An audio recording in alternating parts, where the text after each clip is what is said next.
It is an emotional moment today because for the first time in many years, we talk on behalf of the entire nation. All our Tamil citizens, as well as our Muslims and Sinhalese, are represented by us today. It is also important because we have recognized the importance of our friends who have understood our situation and have helped us. Of course, I have to make it clear that they have also helped us on the basis of principle, the principle of universal values, not just Asian values or African values or European values of the 21st or 20th or 19th or 15th centuries, but in terms of universal values. They have asked us, and I think rightly so, to address certain issues that are of enormous importance, which we have tried to address and which we need assistance to address more fully.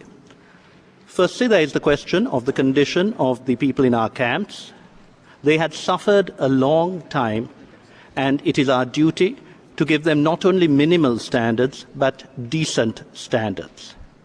In this respect, let me say that if anyone would like to go to the camps, the gratitude of those IDPs is extended particularly to governments such as those of China and India who have given unstintingly. Any IDP will tell you that the best tents are those that the government of China gave us recently. The best relief packages were those given by the government of India.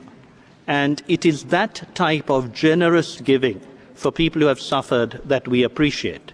We much appreciate the work of the UN and UNHCR, but for some reason there has been a concern with minimum standards. I have complained before about things like toilets, and I am delighted that now, whenever I am in Colombo, the UNICEF head rings me up and says, "Don't worry, we are doing better."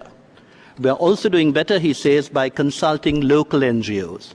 And this is an important fact. At a meeting chaired by His Excellency the President, local NGOs made the fact that they were being squeezed out by a system that had been put in place.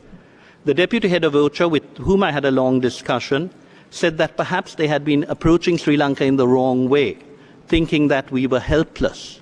And I think our local NGOs have made it very clear. They had a discussion with Sir John Holmes in New York last week, and when he was in Colombo, he said it had been very helpful, and he understood our concerns. Mr. President, we need to build our own capacity, and we intend to do so. We would welcome the assistance of the UN, but we need to monitor and make sure that there is not a cascading effect of people who are making money from us. We want NGOs who bring aid, and many have done a wonderful job. But we also don't want people sitting around begging for the crumbs from the rich man's table that should go to our poor citizens, not the NGOs who have done subcontracting and subcontracting beyond belief. Access, of course, we will provide, and we have been doing so, and we intend to continue with it. Two more things I should just mention very quickly. It was asserted that we should start discussions with Tamil parties.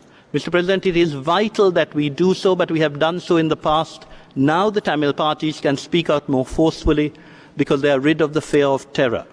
We are going to have elections soon for the Jaffna municipality. The last elections were held in the 90s. The mayoress was killed by the LTT. It was impossible after her successor too was killed for the municipality to function. We can restore democracy now. I was horrified today to hear one delegation privileging Mr. Padmanathan. He is a criminal wanted by Interpol. And to bring his name up here as someone we should be negotiating with shows the contempt in which some countries hold the elected Tamil representatives of our people with whom we will work. We would like to say that if this session is intended to make suggestions about resurrecting the LTT, we do not want it. It is about humanitarian assistance for the Tamil people, and we really welcome the assistance of our friends who have stood by good standards, swift rehabilitation and return, and a decent political settlement that will encompass all our people. Anything else, Mr. President, is designed